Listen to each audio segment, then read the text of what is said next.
kütləsi asılı qrafikinə əsasən, diaqramına əsasən hansı nöqtəyə təcilin ən böyük qiyməti uyğundur? Bir də uşaqlar, yeni kitablarda qüvvə diaqramı deyir çəkin. Bu anlayışda təzə salınıbdır vəsaitlərə. Qüvvə diaqramı çəkinəndə hər hansı bir cismin hərəkət təsvir olunur. O deməkdir ki, yəni orada cismə təsir edən qüvvələrin istiqamətini göstərin. Yəni bu barədə çox sual verən şagirdlərimiz, əsasən 8-ci sinif dərsində olduğuna görə 8-ci sinif şagirdlərinə İma bərabərdir. F düsturunu bilirəm də uşaqlar, düzdür? Deyir ki, təcilin ən böyük qiyməti. Təcilin ən böyük qiyməti. Təcillə görə buradan düstur alanda A bərabərdir. F bölünsün M olur. Yəni, qüvvənin kütləyə nisbəti. Təcilin ən böyük olması üçün qüvvənin ən böyüyü lazımdır, amma kütlənin ən kiçiyi lazımdır. Qüvvənin ən böyüyü məlum məsələdir ki, ya 1-dir, ya 2-dir. Qüvvə, yəni, məsələn, tutaq ki, qiymətlər yazsam özümdən. Qüvvənin ən böyüyü ya 1-dir, ya 2-dir. Kütlənin ən kiçiyi, amma təcilin ən böyüyü daxil. Çünki niyə? Bax, onu da izah edirəm ki, təcillə kütlə tərs asıdır. Biz Newtonun ikinci qanunundan bunu bilirik. Aha, mənə lazımdır kütlənin ən kiçiyi. Kütlənin ən kiçiyi gəlib düşür hara? Kütləyə də burada qiymət versə, məsələn, desəm bu 10, bu 12. Kütlənin ən kiçik qiyməti gəlir düşür hara? 1-in üstünə. Yəni, ikisi üçün də ortaq nöqtə. Asıllıqda ikisi, bu sözümü unutmayın. Asıllıqda ikisi üçün də ortaq nöqtə. Mən deməli bildim ki, təcillə qüvvə düz asıdır. Qüvvənin ən böyüyü ya 1 ya 2, amma kütlənin ən kiçiyi.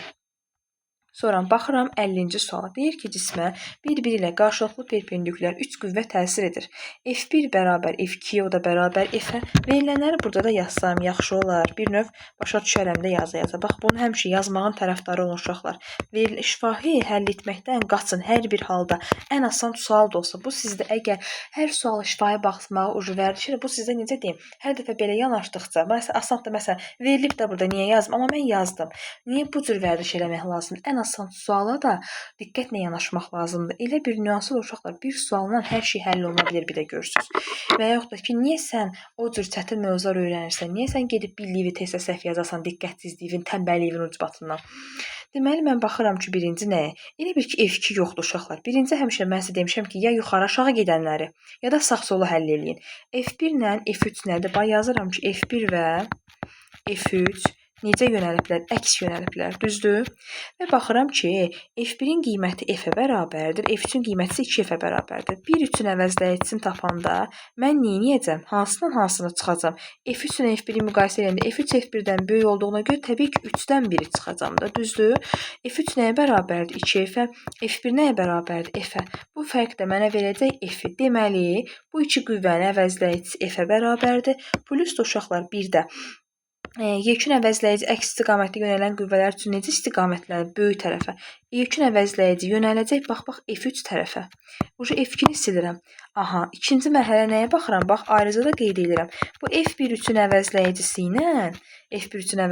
ilə bu F2 qüvvəsi bir-birinə perpendikulyardır. Bax, bununla, bu F2 ilə, bu F1-3-ün əvəzləyicisi bir-birinə perpendikulyardır. Perpendikulyar yönələn qüvvələrdə yekun əvəzləyici onların tən ortasından keçməlidir. Ona görə bizim doğru cavabımız 50-də olacaqdır A variantı. Bax, bu da ən çox düşən. Güvəni sınaqlarına bu tip suallar çox düşür. Sonra baxıram 51-ci suala. Düz xətli hərəkət edən 4 kq kütləli cismin sürətinin proyeksiyasının zamanla asılılığı verilibdir. Cismə təsir edən əvəzləyici qüvvəni hesablayın. Veriləni yazıram. Söhbət nədən gedir? 4 kq kütləli cisimdən M bərabər 4 kq kütləli cisim. Sürətin tənliyi Vx nəyə bərabərdir? 10 plus 2T-yə. Bunun ümumi formasını yazıram uşaqlar. Mən sizə də belə öyrətmişəm. Vx bərabərdir V0x plus Ax vurulsun T. Qiymətləri götürəndə V0x-in yerində dayanıbdır 10, Ax-in yerində dayanıbdır nə? 2. Qiymətləri belə götürürəm də mən. Düzdür uşaqlar? Tapmalıyam nəyi? F əvəzləyici bərabərdir sual. Əvəzləyici qüvvəni tapmalıyam. Əvəzləyici qüvvəni düsturları F əvəzləyici bərabərdir MA. Düzdür? Əlimdə kütlənin qiyməti var. 4 vurulsun təcillə bir deyib götürmüşəm nə? Qrafikimdən və yaxud düsturumdan. Fərqi nədir? 2, 4 vurulsun ki, bərabərdir nə? 8 Newton. Newton demişkən uşaqlar, Newtonun açılışını da əzbər şəkildə bilmək lazımdır. 1 Newton nəyə bərabərdir?